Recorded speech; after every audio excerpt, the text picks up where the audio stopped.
હરે કૃષ્ણ માતાજી. હરે કૃષ્ણ. હરે કૃષ્ણ માતાજી, સાદર પ્રણામ. હરે કૃષ્ણ, સાદર પ્રણામ. મંગલાચરણથી શરૂઆત કરીએ. તમારું બધાનું ખૂબ ખૂબ સ્વાગત છે ઇસ્કોન રાધા ગોવિંદ મેંગલોર કુલાઈ તરફથી શ્રીમદ ભાગવતમના ક્લાસમાં. આપણે બધા મંગલાચરણથી શરૂઆત કરીએ.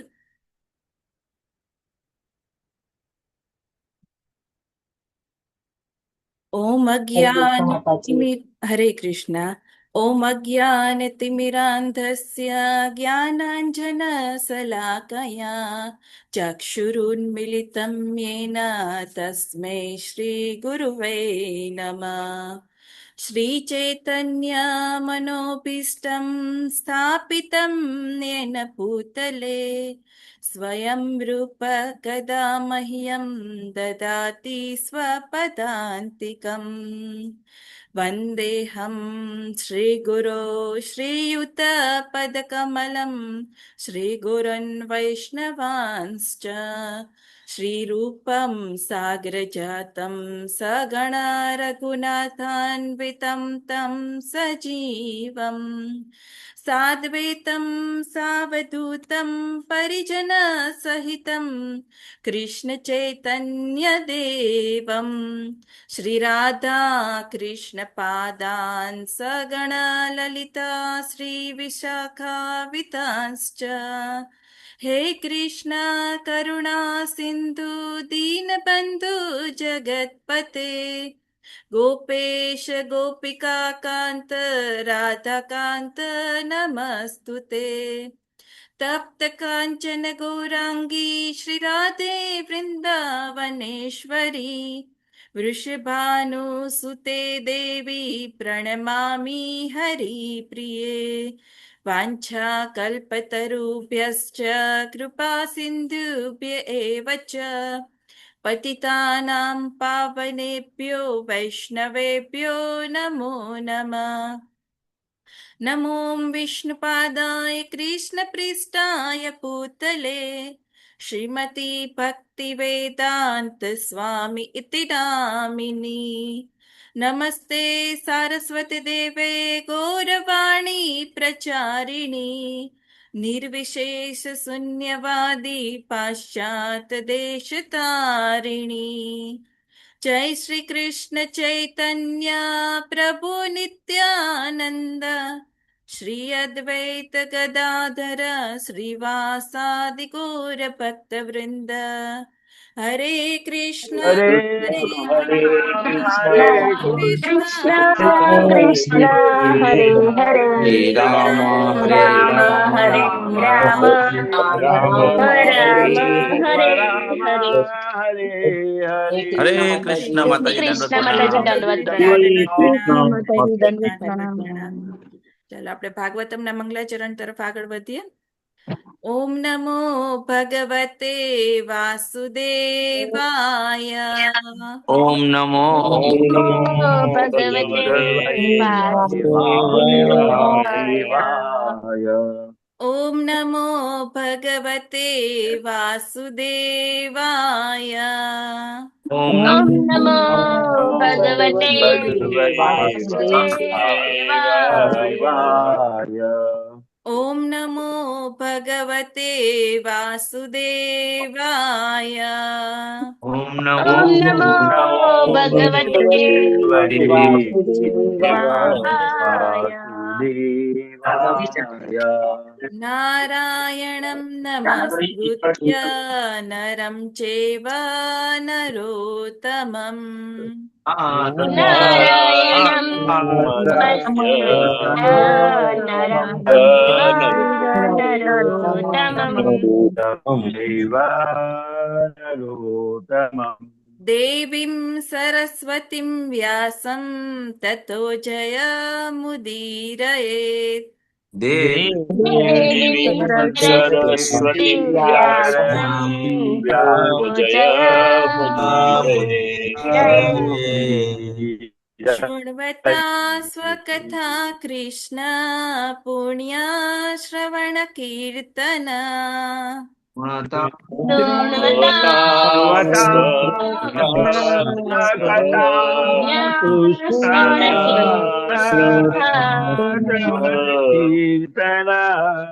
વિધિયંતસ્તોય ભદ્રાણી વિધુનોતિ સુરત્સતામ હૃદયંત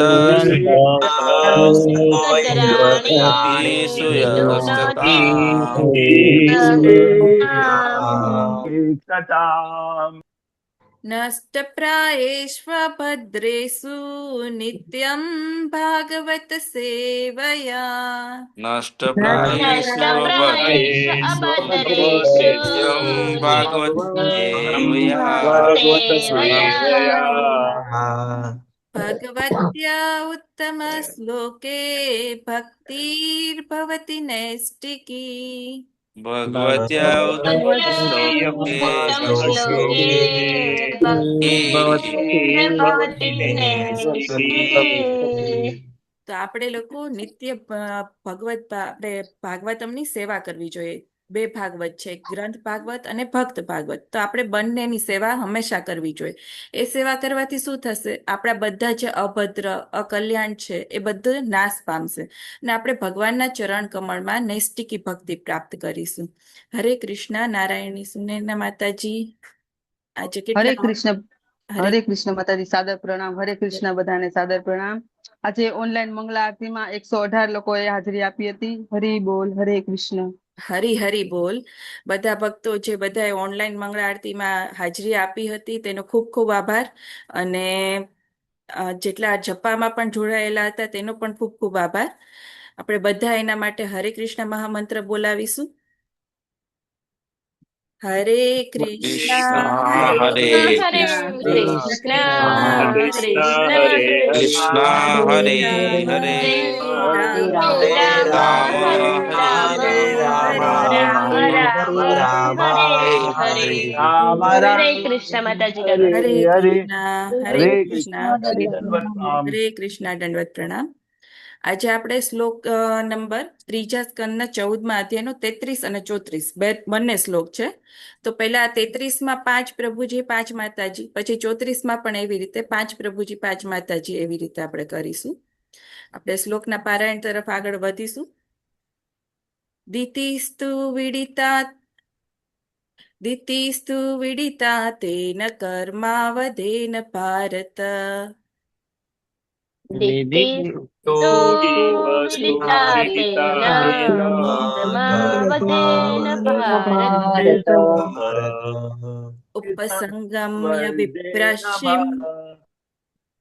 ઉપસંગમ્ય વિપ્રસિમ અધોમુખ્યભ્યભાષત ભાષત.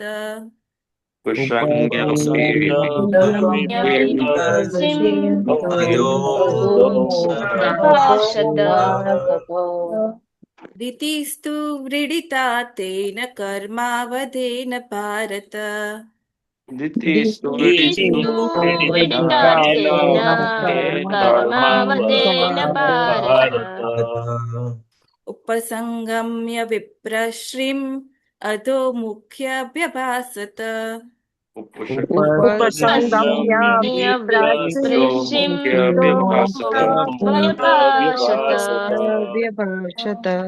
દિતિસ્તુ વિડિતા તેન કર્માવધેન ભારત વિદિતા તેન કર્માવધેન ભારત. ઉપસંગમ્ય વિપ્રશ્રીમ અધોમુખ્યભ્યભાષત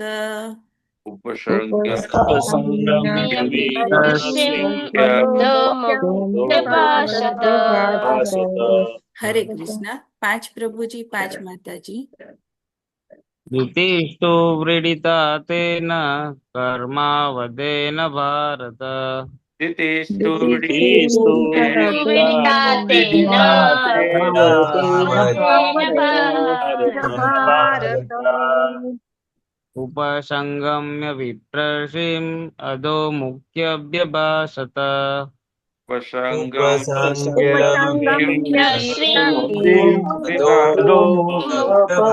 ભાષત. व्रीडिता तेन कर्मावदेन भारत दितिस्तु दितिस्तु व्रीडिता तेन भारत तेन भारत उपसंगम्य विप्रश्रीम् अधोमुख्याभ्यभासत उपसंगमय विप्रश्रीं उपसंगम्य मुक्तमुभयभाषत दितिस्तु व्रीडिता तेन कर्मावद्येन भारत दितिस्तु व्रीडिता तेन कर्मावदेन भारत उपसर्गम्य विप्रशिम् अधोमुख्यभ्यभासत उपसङ्गम्य विप्रश्रीं अधोमुखभयभाषत व्यभाषतः इतिस्तो व्रीडिता तेन कर्मावधेन भारत तितिस्तु वृडिता तेन कर्मावदेन भारत भारत उपसंगम्य विप्रसिम अधो मुख्य व्यभासत उपसङ्गम्य विप्रशिम् अधोमुखोऽभ्यभाषतः तितिस्तु वृडिता तेन कर्मावदेन भारत दितिस्तु व्रीडिता तेन कर्मावदेन भारत उपसङ्गम्य विप्रशिम् अधोमुख्यभ्यभाषत विप्रश्रीं व्यभासत दितिस्तुरीडिता तेन कर्मावतीत भारत दितिस्तु व्रीडिता तेन कर्मावदेन भारत कर्मावदेन भारत उपसंगम्य विप्रशी मध्यो मुख्य व्यभाषत उपसंगम्य विप्रश्रीं अधोमुखभयभाषत दितिस्तु वृडिता तेन दितिस्तु व्रीडिता तेन कर्मावदेन भारत भारत उपसंगम विप्रशीम अधो मुख्य व्यभासत उपसंगम्य विप्रश्रीं विप्रशीम अधोमुखभयभाषत व्यभासत दितिस्तु दितिस्तु वृडिता तेन कर्मावदेन भारत दितिस्तु वृडिता तेन भारत उपसंगमय विप्रशिम अधोमुख्यभयभाषत उपसंगम्य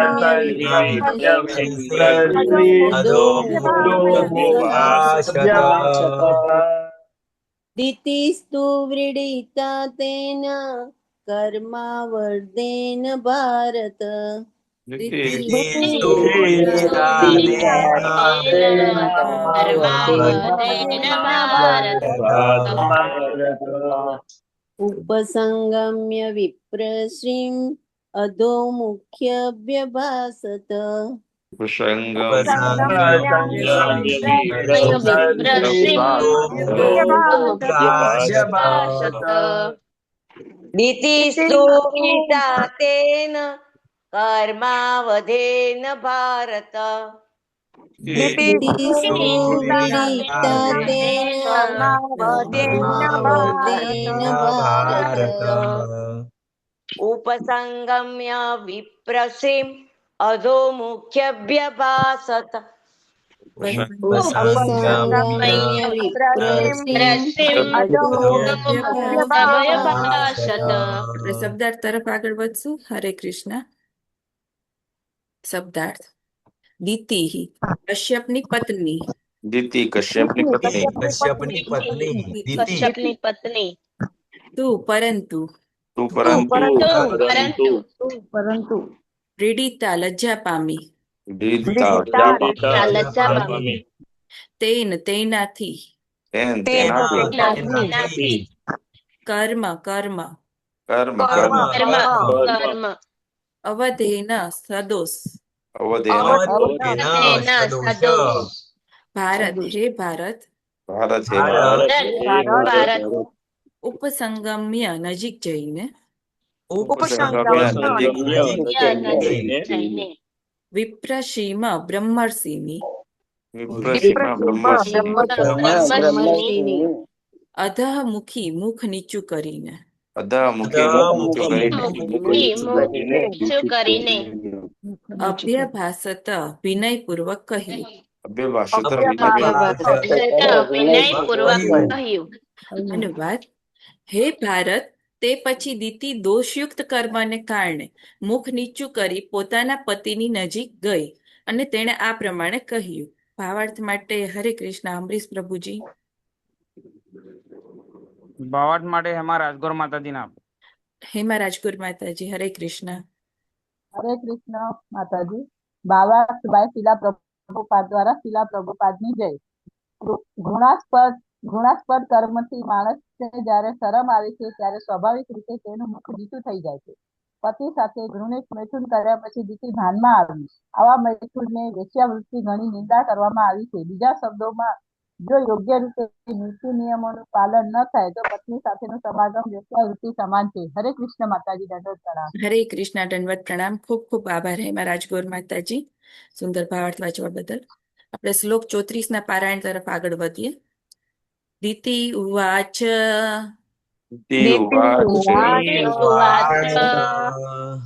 ન મે ગર્ભ ઇમં બ્રહ્મન ભૂતાનાં વૃષભો અવધિત.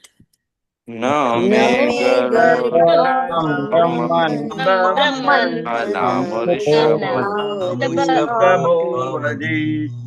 રુદ્રઃ પતિઃ ભૂતાનાં યસ્ય અકરવ અસહમ.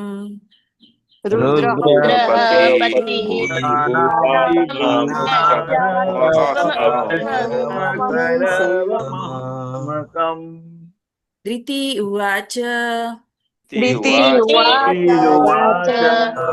ન મે ગર્ભ ઇમં બ્રહ્મન ભૂતાનાં વૃષભો અવધિત.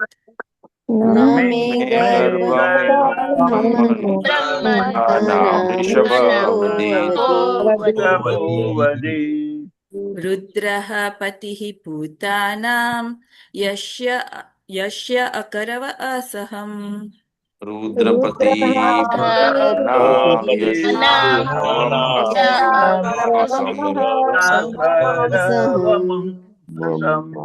પાંચ પ્રભુજી, પછી પાંચ માતાજી. હરે કૃષ્ણ. હરે કૃષ્ણ. ઉવાચ ન મે ગર્ભમિમં બ્રહ્મન ભૂતાનાં વૃષભો વદીત.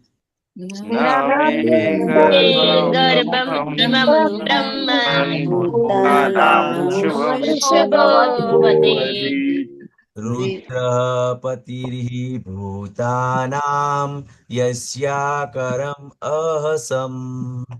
દીતિરુવાચ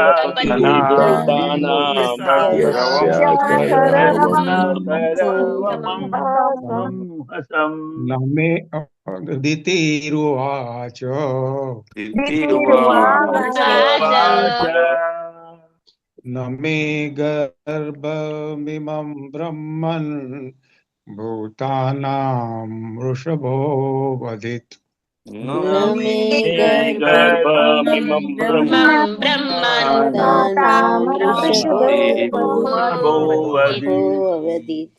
રુદ્રઃ પતિર્હિ ભૂતાનાં યસ્યાકરવમં હસમ.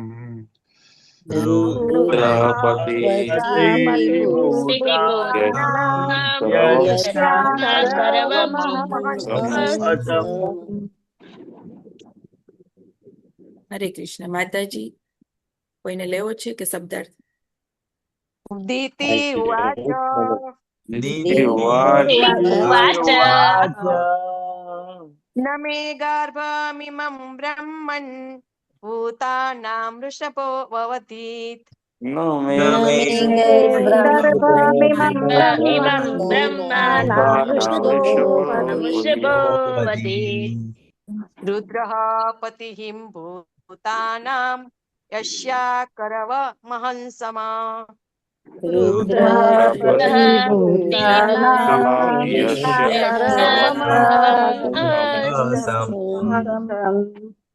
દીતિરુવાચ ઉવાચ ન મે ગર્ભમિમં બ્રહ્મન ભૂતાનાં વૃષભો વદેત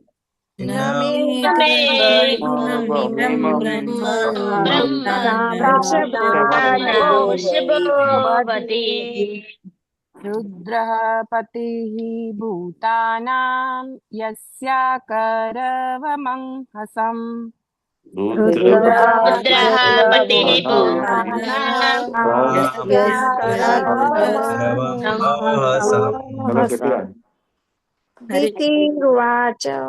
દીતિરુવાચ ઉવાચ ન મે ગર્ભમિમં બ્રહ્મન ભૂતાનાં વૃષભો વદેત ન મે ગર્ભમિમં બ્રહ્મન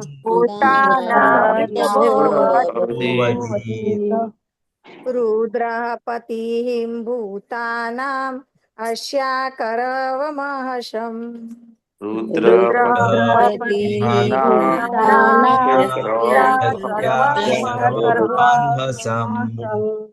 હરે કૃષ્ણ. શબ્દાર્થ તરફ આગળ વધીએ આપણે.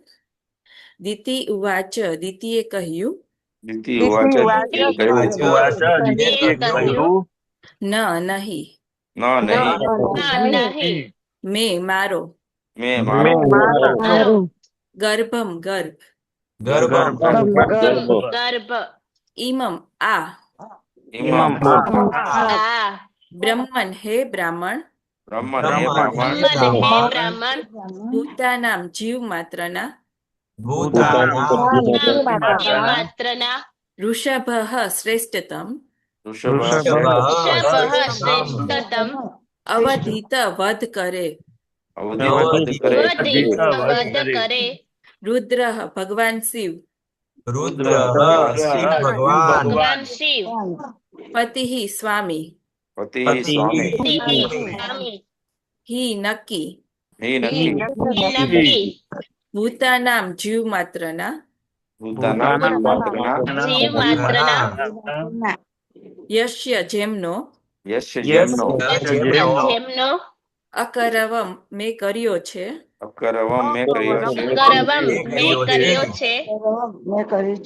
અહસમ અપરાધ.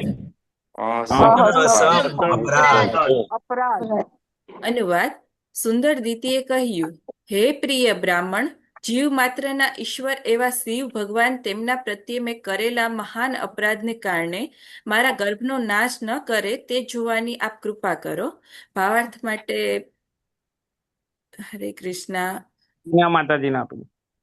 હરે કૃષ્ણ. બીના માતાજી.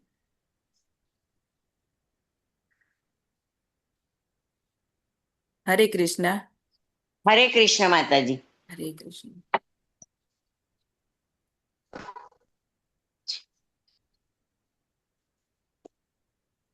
હરે કૃષ્ણ. શીલા પ્રભુપાદ જય.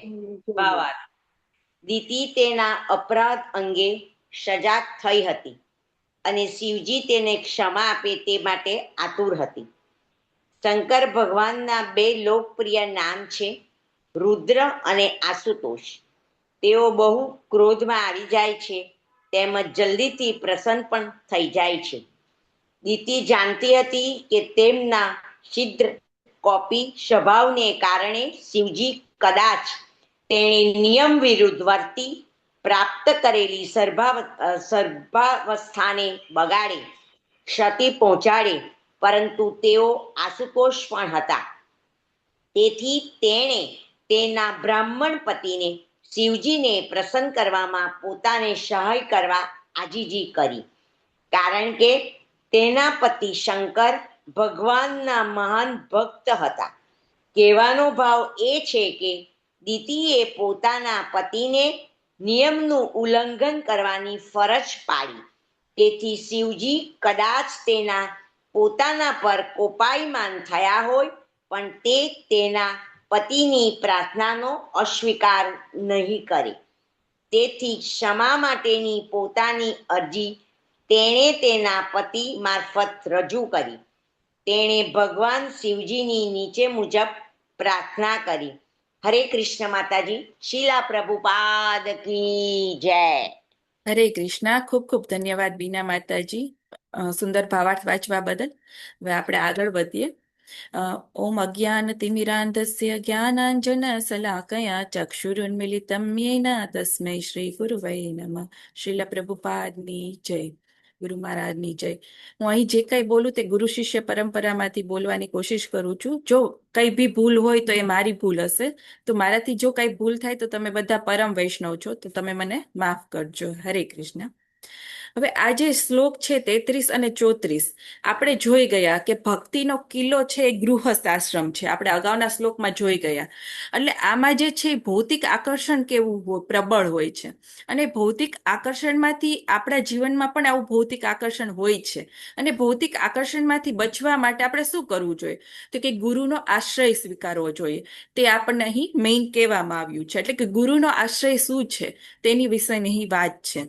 તો આપણે અત્યારે દિતિ અને કશ્યપ મુનિનો સંવાદ જોઈએ છીએ. અત્યારે આપણા જે 14મો છે તે અધ્યાયમાં, જે આપણા માનવ જીવનમાં આવતી દરેક મૂંઝવણ, સામાજિક કટોકટી અને ગૃહસ્થ આશ્રમમાં આપણે આધ્યાત્મિક રીતે કેમ આગળ વધવું ને તે શીખડાવે છે.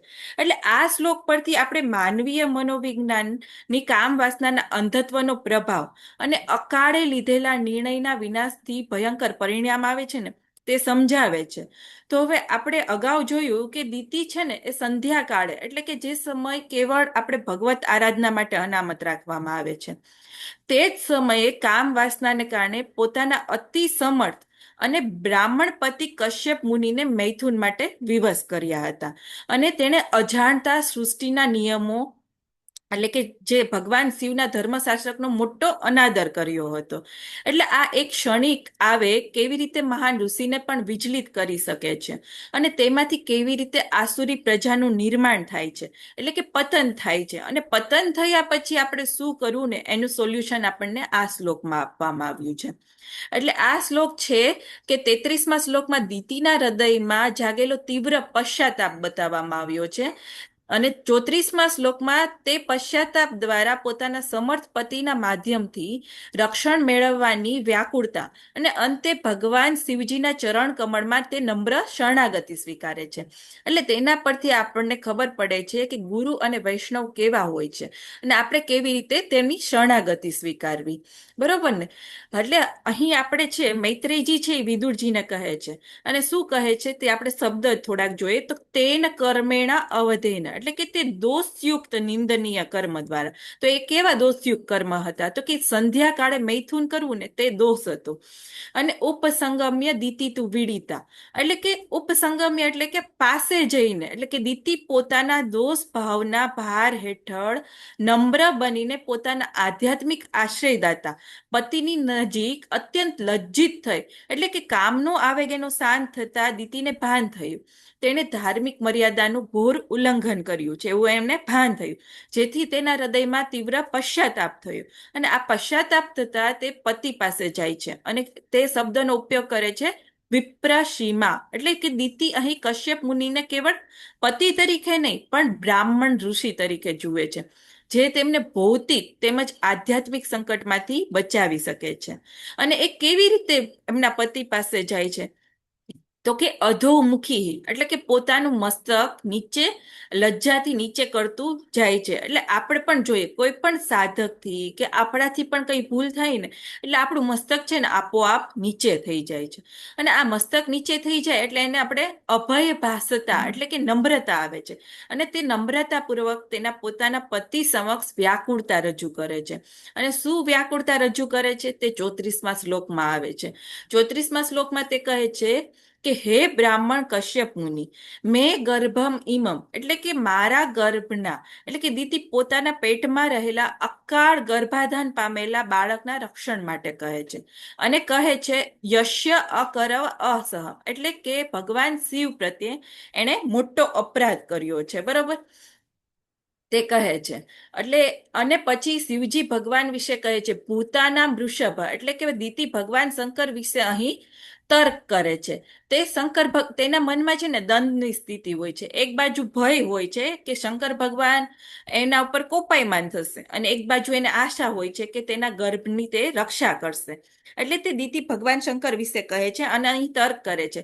તે શંકર ભગવાનને સંબોધે છે કે સર્વ જીવોના શાસક અને શ્રેષ્ઠતમ પુરુષ ભગવાન શિવને તે રુદ્ર પણ કહે છે. એટલે કે ઉગ્ર રુદ્રદેવ આ શિવજીનું સહારક સ્વરૂપ છે જે અતિક્રમણ કરનાર પાપીઓને પણ દંડ આપે છે. એટલે તેને એમ થાય છે કે તે મને દંડ આપશે તો, અને સાથે સાથે તે એમ પણ કહે છે કે પતિ હિ ભૂતાના એટલે કે જો શિવજી બધા જીવોના પિતા છે તો તેઓ આ અબોધ ગર્ભના પણ રક્ષક બનવું જોઈએ. એટલે આ એક કેવું એની સ્થિતિ થાય છે કે આપણે કોઈ બી બોર્ડની પરીક્ષા કોઈ પણ વિદ્યાર્થી આપી હોય તો એના મનમાં એક ભય પણ હોય છે કે હું ફેલ થઈશ તો, અને એના મનમાં એક આશા પણ હોય છે કે હું પાસ પણ થઈ જઈશ. એવી રીતે દીતિને પણ અત્યારે એવી સ્થિતિ છે. એટલે અહીં આપણે જોઈએ ને તો દુનિયાના આ સૌથી જ્ઞાની અને અત્યંત શિસ્તબદ્ધ માણસને પણ પોતાની બનાવેલા એક કડક નિયમો હોય. બરોબર, અને એ નિયમો પોતે જ બનાવેલા હોય અને એ નિયમો તોડવામાં એને કેટલો સમય લાગે તો અંદાજે આપણે જોવા જઈએ તો 1 સેકન્ડ જેટલો પણ સમય નથી લાગતો.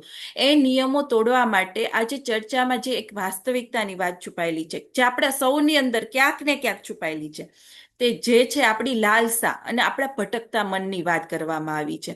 અને આપણે મોટામાં મોટા જ્ઞાન જે આપણામાં હોય ને એને પણ 1 સેકન્ડમાં હરાવી શકીએ છીએ. એટલે હવે આપણે જોઈએ ને તો આમાં માનવીય ઈચ્છા કેટલી પ્રબળ હોય છે. પછી આપણે ભૂલો કર્યા પછી સાચો પશ્ચાતાપ કોને કહેવાય છે તે સમજાવ્યું છે. એટલે આજનો સમય છે એ ડિજિટલ યુગનો સમય છે જે આપણે બધા જાણીએ છીએ. અને ત્યાં જોઈએ એની વાત કરીએ તો આજે એવી વસ્તુ છે કે આપણાથી ભૂલ તો થાય છે પણ એ ભૂલમાંથી કેમ બચવું. એટલે કે સામાન્ય રીતે આપણે આધ્યાત્મિક ચર્ચા ક્યાંય બી થતી હોય કે મોટિવેશનલ સ્પીકર પાસે કોઈ બી જતા હોય તો એની પાસે આપણે એવું સાંભળીએ છીએ કે સારા બનો, કંઈ ભૂલ ન કરો. પણ મનુષ્ય માત્રથી કંઈક ને કંઈક ભૂલ થાય જ છે. આપણે જાણીએ છીએ કે મનુષ્યમાં 4 ત્રુટિ રહેલી છે. એટલે મનુષ્યથી કંઈક ને કંઈક ભૂલ થાય જ છે. અને મન આમાં કેવી રીતે કામ કરે છે તો ખાસ કરીને જ્યારે શારીરિક કે માનસિક આકર્ષણની વાત આવે ને ત્યારે મોટામાં મોટા જ્ઞાનીનું મગજ પણ તે કેવી રીતે કામ કરવાનું બંધ કરી દે છે ને તે અહીં દીતિ અને કશ્યપ મુનિની વાત પરથી ખબર પડે છે. એટલે હવે અહીં આ દીતિ અને કશ્યપ મુનિ એ કોઈ સામાન્ય લોકો ન હતા. તેઓ અત્યંત ઉચ્ચ આધ્યાત્મિક સ્થિતિમાં પહોંચેલા હતા. વર્ષોની તપસ્યા, ધ્યાન અને શિસ્ત હતું એનામાં. છતાં પણ અહીં સ્પષ્ટ વર્ણન છે કે અયોગ્ય સમય એટલે કે સંધ્યાકાળે તેઓ કામ વાસનાના શિકાર બન્યા. મતલબ ગમે તેવા જ્ઞાની કેમ ન હોય, આપણું પતન થવામાં જરા પણ સમય લાગતો નથી. તેવી જ રીતે ભૌતિક જગતમાં માયાનું આકર્ષણ પણ આટલું જ બળવાન હોય છે. ગમે તે વ્યક્તિનું પતન થવામાં વાર ન લાગે. અને મનુષ્યથી કંઈક ને કંઈક ભૂલ તો થાય જ છે. અને ભૂલ થવી આપણી આદત બની ગઈ છે. પણ એ ભૂલ કર્યા પછી સાચો પશ્ચાતાપ કરવો જરૂરી છે.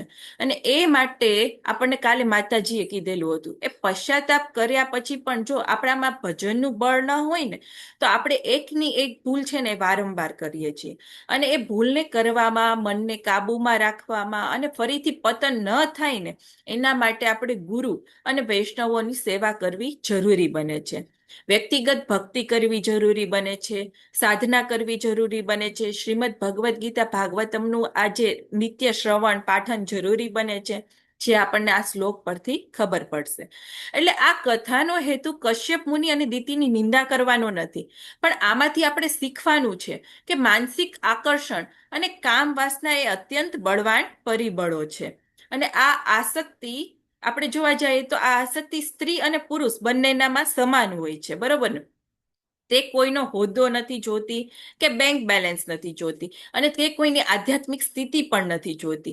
એવો ભેદભાવ તે નથી કરતી. અને જ્યારે જ્ઞાની લોકો પણ અસાવધાન હોય છે ને, ત્યારે માત્ર એક ક્ષણ માટે તે પોતે ભૂલ કરે છે ને, ત્યારે તે પ્રબળ ઈચ્છા અને મન પર સંપૂર્ણ કબજો જમાવી લે છે. એટલે મન એટલું ચતુર છે કે તેમાંથી તે પાછું બહાના પણ શોધી લે છે. હવે આમ આપણને એમ થાય, કોઈ પણ જ્ઞાની હોય ને એને એમ થાય કે હું તો સુરક્ષિત છું, હું તો જ્ઞાની છું, મને કાંઈ માયા નહીં હરાવી શકે. પણ એ વિચાર જ એના પતનનું પ્રથમ પગથિયું બને છે. હવે આને લગતું તમને એક ઉદાહરણ આપું, ગુરુત્વાકર્ષણ, જે તમે બધા જાણો છો ગુરુત્વાકર્ષણ શું કરે છે. તો આ ગુરુત્વાકર્ષણ જો આપણે કોઈ દેશના રાજા લઈ લઈએ કે પછી સામાન્ય મજૂર હોય એને લઈ લઈએ, હવે બંનેને ત્રીજા માળેથી આપણે કૂદકો મારવાનું કહેશું ને, તો ગ્રેવિટીનું કામ શું છે? એને નીચે જ ખેંચશે. ગ્રેવિટી એવું નહીં વિચારે કે આ તો બહુ મોટો માણસ છે અને હવામાં તરતો રાખ. એટલે સેમ એવું આકર્ષણ પણ આવી રીતે જ કામ કરે છે. પણ આ બધું જાણીને એમ થાય કે ગ્રેવિટી કે આકર્ષણ આટલું બધું સ્ટ્રોંગ છે, તો શું માત્ર આપણે નીચે પડવાની રાહ જ જોવાની છે? શું આ ગ્રંથો માત્ર આપણને ચેતવણી આપીને છોડી દે છે, કે પછી નીચે ન પડવા દેતા આપણને એને ઉડવા માટેનું પેરાશૂટ પણ આપતા હશે? અને આ પેરાશૂટ આપણને આપે છે. જે આપણે નિત્ય ભાગવત સેવા કરીએ છીએ ને, એનામાંથી આપણને જે ભૂલ થાય એ ભૂલમાંથી આપણે પશ્ચાતાપ થાય છે. અને પેરાશૂટનું નામ જ પશ્ચાતાપ છે. અહીં દિતિ અને કશ્યપ મુનિની કથામાં ભૂલ થઈ ગયા પછી તરત જ દિતિને પોતાના ભૂલનો ઊંડો અહેસાસ થાય છે, અને તેને સમજાય છે કે અયોગ્ય સમયે થયેલા આ કાર્યથી ભગવાન શિવ ક્રોધિત થશે, કારણ કે તે સમય શિવજીની ધ્યાનની સાધનાનો હતો. એટલે પાપની શરૂઆત હૃદયમાં ભૌતિક વાસનાથી થાય છે, એટલે કે બીજ ઈચ્છાથી થાય છે.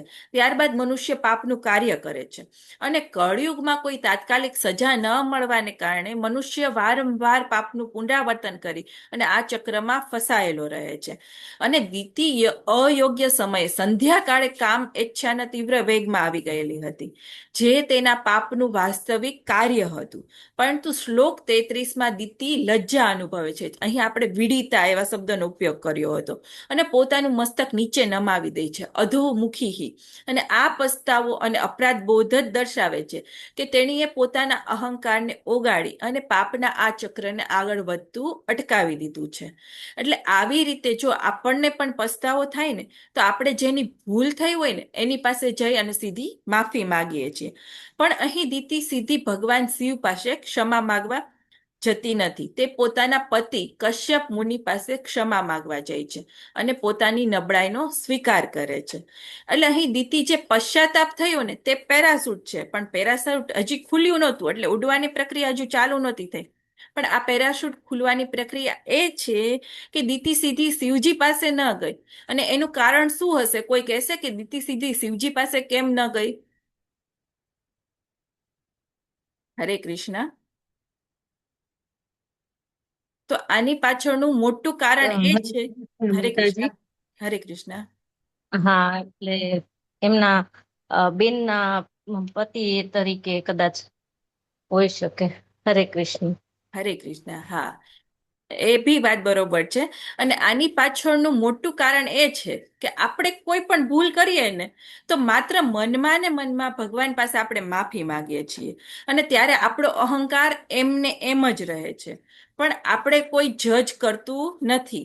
અને જ્યારે કોઈ આપણે જીવંત વ્યક્તિ, એટલે કે આપણા સાચા માર્ગદર્શક કે ગુરુ મહારાજ કે સિનિયર વૈષ્ણવ ભક્તો પાસે જઈએ અને નિખાલસપણે કહીએ કે મારાથી આ ભૂલ થઈ છે ને, ત્યારે આપણો અહંકાર ઓગળી જાય છે.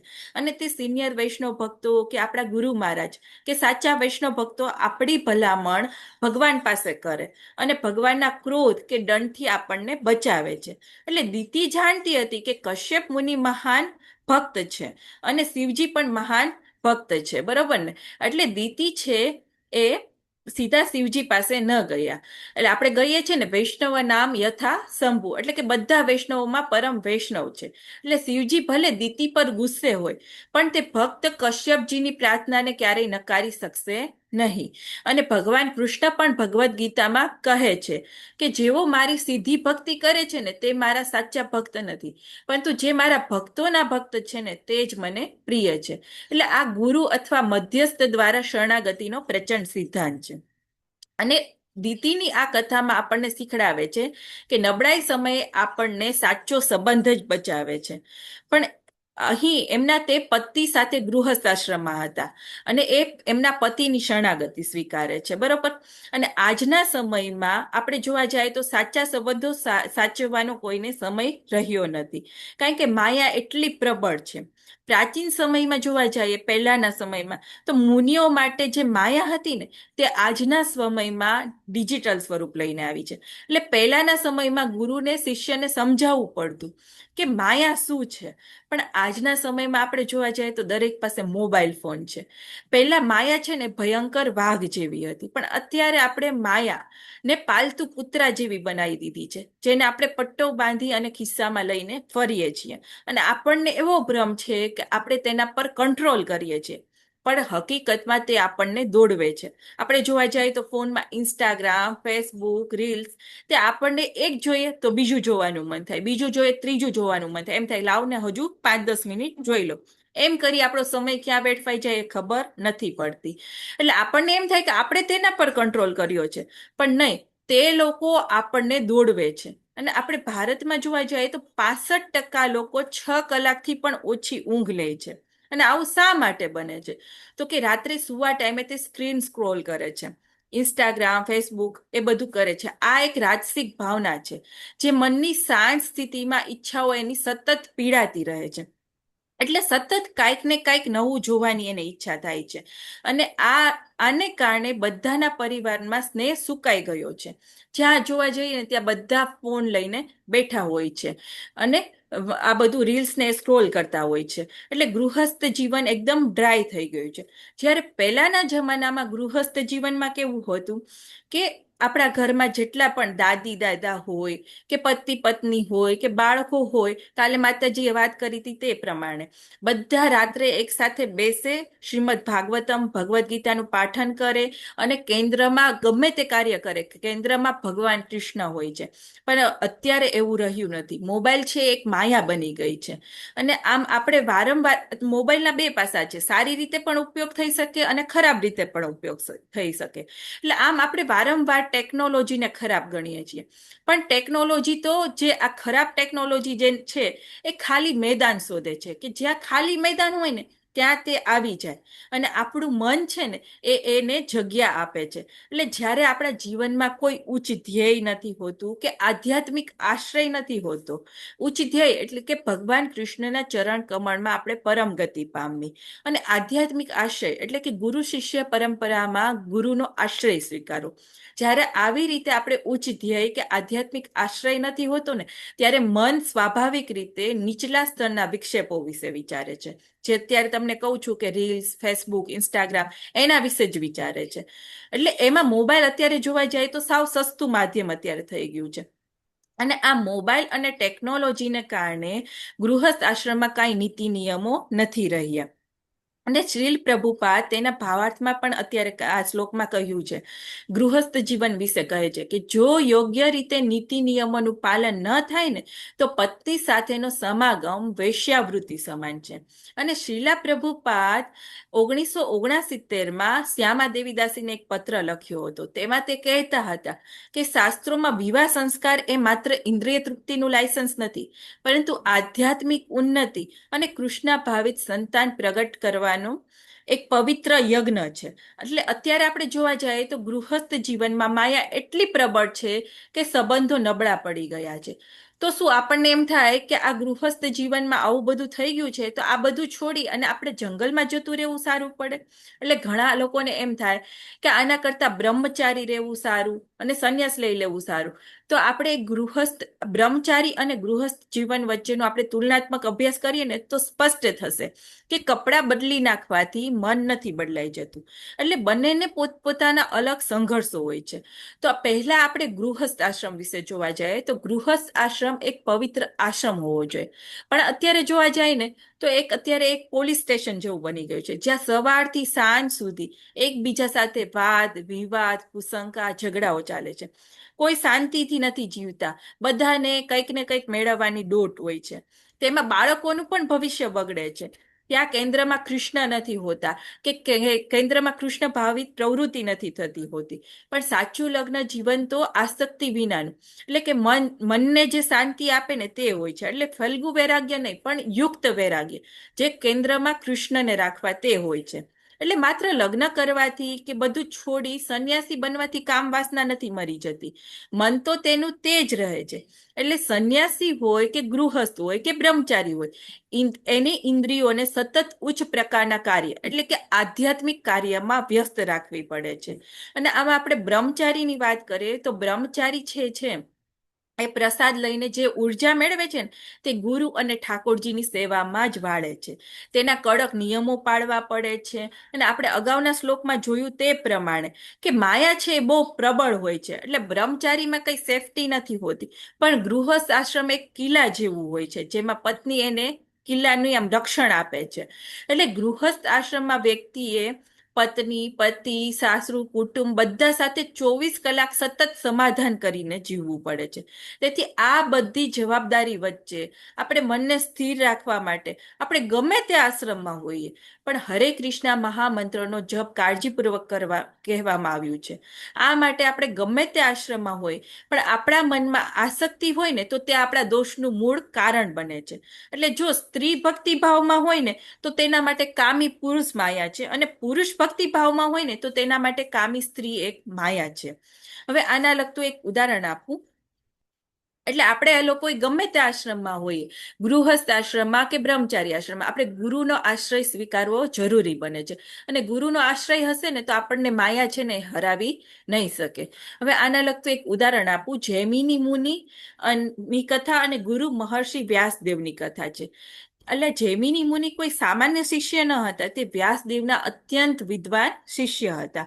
હવે એકવાર જૈમિની મુનિ પૂરા આત્મવિશ્વાસ સાથે દાવો કરે છે કે તેણે કામ વાસના પર સંપૂર્ણ વિજય મેળવી લીધો છે. હવે ગુરુ તો ગુરુ જ કહેવાય, એ તો વ્યાસદેવ છે એમના ગુરુ હતા અને તેમનો અહંકાર ઓળખી જાય છે, એટલે તેની પરીક્ષા લે છે.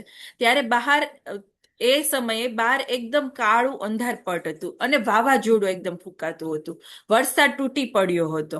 અને આવી અંધારી રાતે વ્યાસદેવે પોતે એક અત્યંત સુંદર યુવાન સ્ત્રીનું રૂપ લે છે અને જૈમિની મુનિના આશ્રમનો દરવાજો ખખડાવે છે અને સ્ત્રીનો આશ્રય માગે, એટલે એ સ્ત્રી છે એ આશ્રય માગે છે કે મને બચાવો, બહાર બહુ તોફાન છે. તો શરૂઆતમાં જૈમિની મુનિ બહુ કંટ્રોલ રાખે છે અને તે સ્ત્રીને અલગ રૂમ ઓરડો આપી દે છે અને બહારથી બંધ કરી દે છે. પછી પોતાની જાતને પોતાના રૂમમાં બંધ કરી અને કડક સૂચના આપે છે, રાત્રે ગમે તે થાય મારે દરવાજો ખોલવાનો નથી. એટલે તેને પોતાના જ્ઞાન પર પૂરો ભરોસો હતો. પણ પછી જેમ જેમ રાત આગળ વધે છે ને તેમ જૈમિની મુનિના મનમાં વિચારો આવે છે અને તે પોતાનું મન બહાના શોધવા માંડે છે. મનમાં વિચારો આવે ને બહાના શોધે છે. કદાચ પેલી સ્ત્રી છે એકલી હશે, ડરી તો નહીં ગઈ હોય ને, અને એમ થતું હતું કે હું તો બહુ જ્ઞાની છું, એકવાર જોઈને આવું કે શું થતું હશે, કઈ વાંધો તો નહીં હોય ને. અને આ રીતે તેમના વૈરાગ્યનો ગર્વ તૂટવા લાગે છે અને કામ વાસના એટલી હદે પ્રેરાય છે ને કે તે પોતાના નિયમો જ ભૂલી જાય છે અને તે દરવાજો ખોલવા જાય છે. પણ તે સ્ત્રીનો દરવાજો હોય છે ને તે સ્ત્રી દરવાજો ખોલતી નથી. અને આ મહાન જ્ઞાની મુનિ છત પર ચડી જાય છે અને બારીમાંથી અંદર જવાનો પ્રયાસ કરે છે. અને બરાબર એ જ સેકન્ડે જ્યારે જૈમિની મુનિની વાસનાને આધીન થઈ જાય છે ને ત્યારે પહેલી સુંદર સ્ત્રી અદ્રશ્ય થઈ જાય છે અને વ્યાસદેવ પોતાના અસલી સ્વરૂપમાં પ્રગટ થાય છે. અને ગુરુને સામે જોઈ જૈમિની મુનિ આશ્ચર્યચકિત થઈ જાય છે અને તેમને પોતાની વાસ્તવિકતા સમજાય છે. તો આમ આના પરથી આપણને ખબર પડે છે કે જ્યારે પોતાનો અહંકાર અને વાસના ભેગા થાય ને ત્યારે માણસ કેટલી હદે નીચે જાય છે અને પતન થાય છે. એટલે આમ જોવા જાય જૈમિની મુનિ છે એ બહાના શોધવા પોતાની જાતને સાચી ઠેરાવા કરે છે અને તે પોતાની બુદ્ધિ પર જ નિર્ભર રહે છે અને વાસ્તવિકતાનું ભાન થતા તેને શરમ અને પતન અનુભવે છે. ને એ બાજુ દીતીનું જોવા જઈએ તો દીતી પોતાનું ભૂલ સંધ્યાકાળે જે એમને ભૂલ થઈ હતી તે ભૂલનો સ્વીકાર કરે છે અને એના કારણે તેને તીવ્ર પશ્ચાતાપ થાય છે અને તે પોતાના ઉચ્ચ અધિકારી એટલે કે તેમના પતિ પાસે રક્ષણ માંગવા જાય છે અને તેનાથી તેનું હૃદય શુદ્ધ થાય છે અને આવી હૃદયની શુદ્ધિકરણની પ્રક્રિયા થાય છે. તો આ વાર્તા પરથી આપણને ખબર પડે છે કે આ જે સાચા પ્રાયશ્ચિતનું વિજ્ઞાન છે એ પેલા ભૂલ થાય છે આપણાથી. ભૂલ થાય એટલે આપણને ઊંડો અહેસાસ થાય છે. એવો ઊંડો અહેસાસ થતા જ્યારે આપણે અહંકારનો ત્યાગ કરીએ ને ત્યારે આપણને પશ્ચાતાપ થાય છે. એ પશ્ચાતાપ થતા આપણે જ્યારે અહંકારનો ત્યાગ કરીએ અને વિનમ્ર ભાવે સાચા માર્ગદર્શક ગુરુ પાસે જઈએ ને ત્યારે આપણા શુદ્ધિકરણની પ્રક્રિયા થાય છે. એટલે આપણી પાસે માત્ર બૌદ્ધિક જ્ઞાન હોવું પૂરતું નથી. આ બૌદ્ધિક જ્ઞાન જોવા જઈએ તો એક તરલ પ્રવાહી જેવું હોય છે. જેમ બરફને ગરમી આપીએ ને એટલે તે પાણી બની અને પીગળી જાય છે, તેમ જ્યારે તીવ્ર ઈચ્છાઓની ગરમી આપણા મન પર પડે ને ત્યારે આ જ્ઞાન પીગળી જાય છે. અને આ જ્ઞાનને મજબૂત કરવા માટે આપણે માત્ર પુસ્તકો પૂરતા નથી, પણ તેના માટે સાચા ગુરુની કૃપા, નિરંતર શ્રદ્ધા અને શરણાગતિ જરૂરી છે. આપણે રોજ સવારમાં ગુરુને આપણે આશ્રિત થવા માટે રોજ સવારમાં ગાઈએ છીએ, સંસાર દાવા લીઢલોકા ત્રાણાય કારુણ્યા ગના ગનાત્વમ. એટલે આ ભૌતિક જગત એક જંગલની દાવાનળ સમાન છે જ્યાં દુઃખો આપમેળે જન્મે છે અને આ આગને આપણી નાની બુદ્ધિ કે માનવીય પ્રયાસોથી બુઝાવી શકાતા નથી. માત્ર ગુરુ અને વૈષ્ણવ રૂપી વાદળ ભગવાન કૃષ્ણ રૂપી સમુદ્રમાંથી કૃપા ખેંચીને લાવે ને અને હરિનામ અને શરણાગતિ રૂપી વરસાવે ને ત્યારે જ આ સંસારના દુઃખોની આગ શાંત થાય છે. અને દીતીના હૃદયમાં જાગેલી અકાળ કામ વાસના એ એક એવો જંગલનો દાવાનળ જ હતો જે ક્ષણવારમાં તેની બધી બુદ્ધિ હરી લીધી હતી અને તેને પતન તરફ ધકેલી દીધી હતી. તો આ ભયંકર આગમાંથી બચવા માટે તેણે કશ્યપ મુનિ રૂપી આધ્યાત્મિક વાદળનું શરણ લીધું હતું. એટલે કે જેમણે પોતાની આધ્યાત્મિક શક્તિ દ્વારા કૃપાનો વરસાદ વરસાવી દીતીના ગર્ભનું રક્ષણ કર્યું અને પતન પામેલા પરિવારને આધ્યાત્મિક બચાવ પૂરો પાડ્યો હતો. આમ અહીં દીતી અને જૈમિની મુનિના ઉદાહરણ પરથી ખબર પડે છે કે સૌથી જ્ઞાની અને બુદ્ધિશાળી લોકો પણ ભૂલ કરી શકે છે, પણ પતનમાંથી બચવાનું પેરાશૂટ એ છે કે આપણે યોગ્ય આશ્રય શોધવો, પોતાની ભૂલ સ્વીકારવી.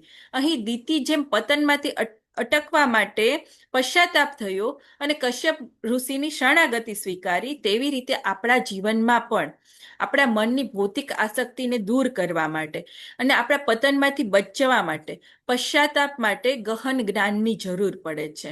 અને આ જ્ઞાન આપણને ગુરુના મુખેથી વારંવાર શ્રવણ કરવાથી પ્રાપ્ત થાય છે.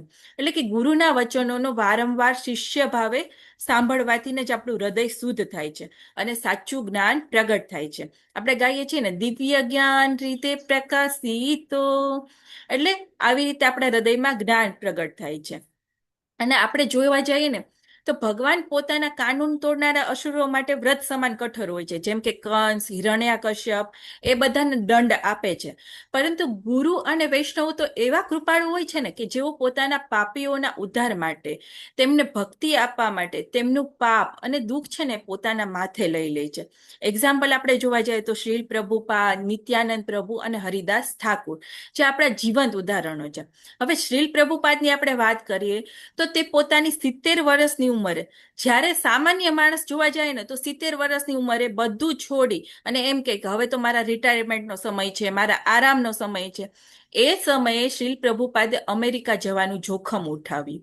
અને ત્યાં હિપ્પીઝ લોકો, જેમને કૃષ્ણનું કઈ નામ પણ ખબર નહોતી, એ કૃષ્ણનું કઈ ખબર નહોતી, જે સાવ એટલે સાવ આમ કહેવાય ને તમો ગુણમાં હતા, એમને શિષ્યનો બધાનો સ્વીકાર કર્યો અને તે કહેતા હતા કે જો હું તેમને નકારું તો તેમને કૃષ્ણ પાસે કોણ લઈ જશે. એટલે તેના પર એક આમ કૃપા કરી, કૃપાનો વરસાદ કર્યો હતો અને કૃષ્ણ ભક્તિ આપી હતી.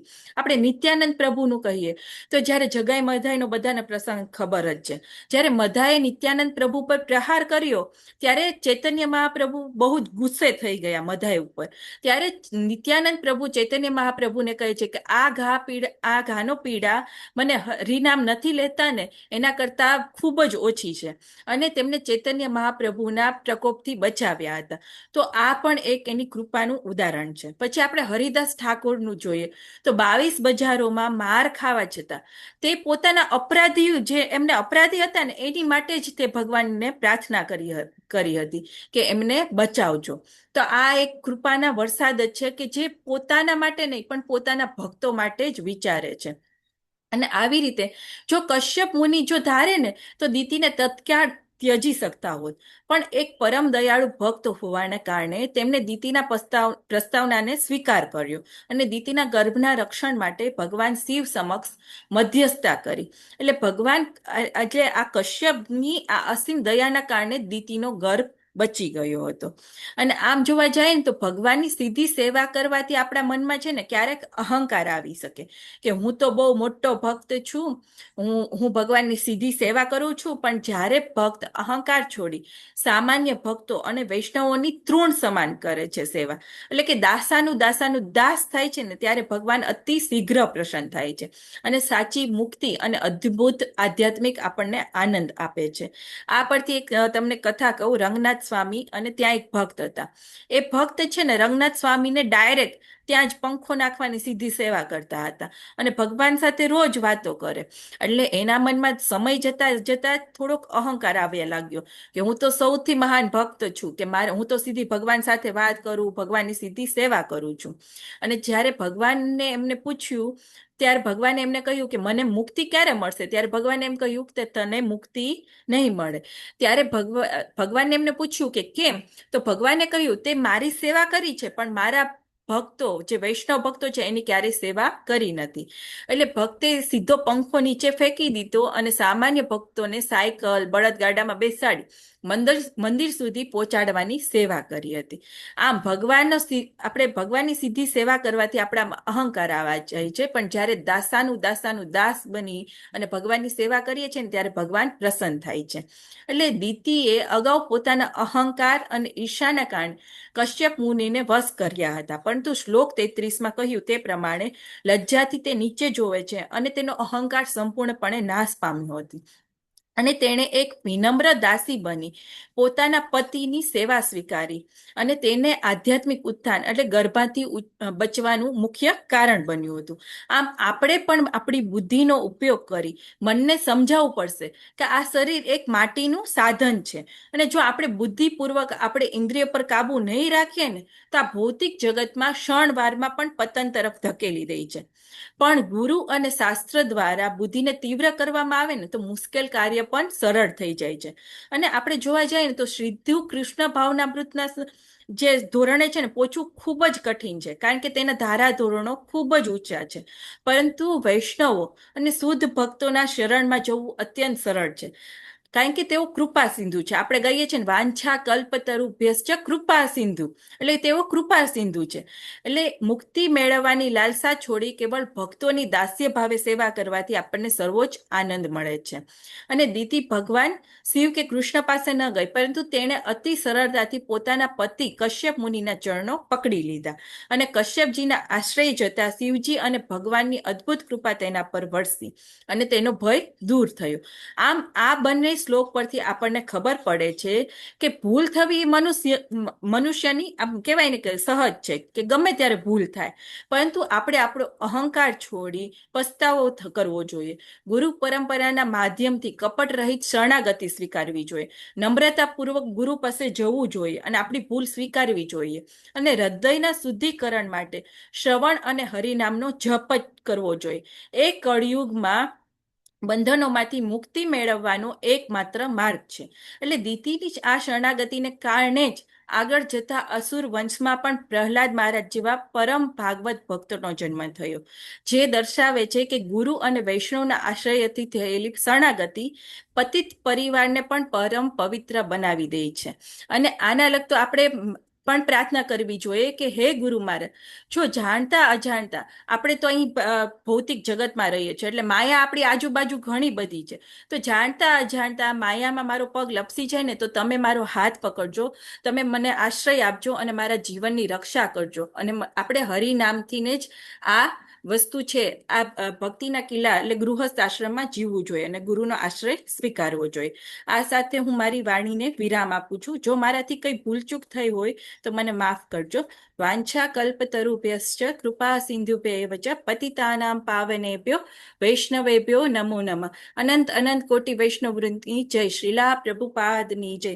ગુરુ મહારાજની જય. શ્રીમદ ભાગવત ગીતા શ્રીમદ ભાગવતમની જય. હરે કૃષ્ણ હરે કૃષ્ણ કૃષ્ણ હરે કૃષ્ણ કૃષ્ણ હરે હરે હરે રામ હરે રામ હરે હરે હરે માતાજી દંડવત પ્રણામ. કૃષ્ણ માતાજી દંડવત પ્રણામ. હરે કૃષ્ણ. હરે કૃષ્ણ માતાજી હરે કૃષ્ણ માતાજી હરે કૃષ્ણ માતાજી દંડવત હરે પ્રણામ. કૃષ્ણ. અમરીશ પ્રભુજી માતાજી દંડવત હરે કૃષ્ણ. હરે કૃષ્ણ માતાજી હરે દંડવત કૃષ્ણ પ્રણામ. પ્રણામ. સોનલ હરે કૃષ્ણ. અમરીશ પ્રભુજી સોરઠિયા માતાજીએ તેમના દીકરીના જન્મદિવસ નિમિત્તે ગૌ સેવા કરેલી છે.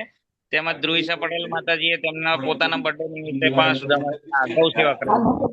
આપણે સોનલ સોરઠિયા માતાજી અને ધ્રુવિશા માતાજી બંનેને ભગવાનના ચરણ કમળમાં નૈષ્ઠિક ભક્તિ પ્રાપ્ત થાય એના માટે હરે કૃષ્ણ મહામંત્ર બોલાવી. હરે કૃષ્ણ હરે કૃષ્ણ હરે કૃષ્ણ હરે કૃષ્ણ કૃષ્ણ કૃષ્ણ હરે રામ હરે રામ હરે રામ રામ રામ હરે હરે. હરે હરે કૃષ્ણ. હરે કૃષ્ણ માતાજી. Birthday to you. હરે હરે કૃષ્ણ. કોઈને કઈ ક્વેશ્ચન હોય તો કહી શકે છે. વિપિન વિલાસ. હરે કૃષ્ણ. હરે કૃષ્ણ. ક્વેશ્ચન તો નથી માતાજી, સરસ તમે એક્સપ્લેન કર્યું. જસ્ટ આ શ્રીમદ ભાગવતમ માટે જે ગઈકાલે વાત થયેલી હતી, સો હું આ ગ્રુપની અંદર આપણે જે પેમેન્ટ લિંક જે કરવાની છે ને એ કરવાની છે. એ બધા જે લોકોએ ફૂલ પેમેન્ટ કરવાનું છે એ લોકોએ ડાયરેક્ટ પેમેન્ટ કરી દે, અને હું આજે એડ્રેસ બધાના શેર કરી દઈશ. જે લોકોએ પોતે રાખવાના છે ભાગવતમ સેટ, એ બધાનું ડિલિવરી આજથી શરૂ થઈ જશે. ઓકે, સો જેમ જેમ પેમેન્ટ થઈ જશે તો મને સ્ક્રીનશોટ મોકલજો, એટલે હું એઝ અ કન્ફર્મેશન તરીકે હું ટેમ્પલમાં પણ મોકલી આપીશ. બરાબર, ઓલરેડી 15 સેટ અવેલેબલ છે, અને આઈ થિંક કેટલા લોકો છે સિંગલ પેમેન્ટ પોતાના માટે, એ લગભગ 13 લોકોએ પોતાના માટે જ કર્યું છે. તો 13 જે વ્યક્તિ જે છે ડિવોટીસ છે એ લોકોને ડિલિવર થઈ જશે. અને બાકીના જે હશે એ લોકોને જે ઇન્સ્ટોલમેન્ટ વાળા જે છે એ લોકોને હું ડાયરેક્ટ 1-to-1 કોન્ટેક્ટ કરીને એક્સેલ શીટ પ્રમાણે હું એ કરી લઈશ કે કેટલા ઇન્સ્ટોલમેન્ટ અને કેવી રીતે. જેમ અનધર વીકની અંદર બીજા પણ સેટ આવી જશે, એટલે એની ચિંતા નહીં કરતા. અને જેને પ્રાયોરિટી માટે ધારો કે જોઈતું હોય, કોઈ ડેટ હોય કે એવું, તો મને ડાયરેક્ટ મેસેજ કરજો. કારણ કે અથવા અમરીશ પ્રભુ તમારા પાસે હોય તો પાછા એકવાર મને મોકલી આપજો, કોઈની રિક્વેસ્ટ આવી હોય તો આપણે એમને પ્રાયોરિટી આપીશું. That is one thing. અને બીજું એક ઇમ્પોર્ટન્ટ વસ્તુ એ છે કે જેને ડોનેટ કરવાના છે ભાગવતમ સેટ, એવા આઈ થિંક 3-4 ડિવોટીસ છે.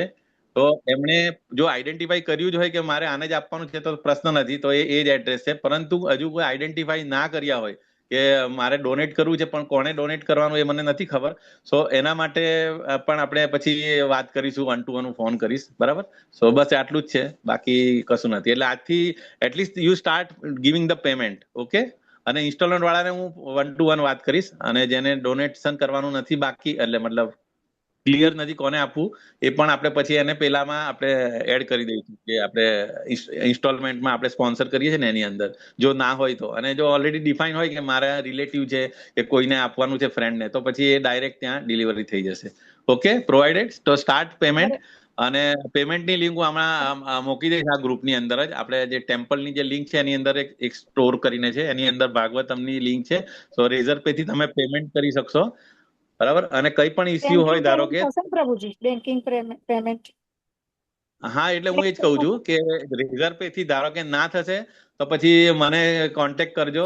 એ પછી બીજી રીતે પછી બેન્કિંગ બી થશે, પણ એના માટે તમારે એડ કરવું પડશે.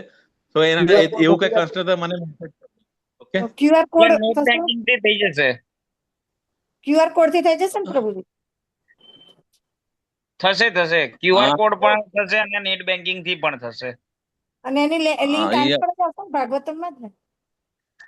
રેઝર પે પર જશો એટલે ત્યાં ઓપ્શન આવશે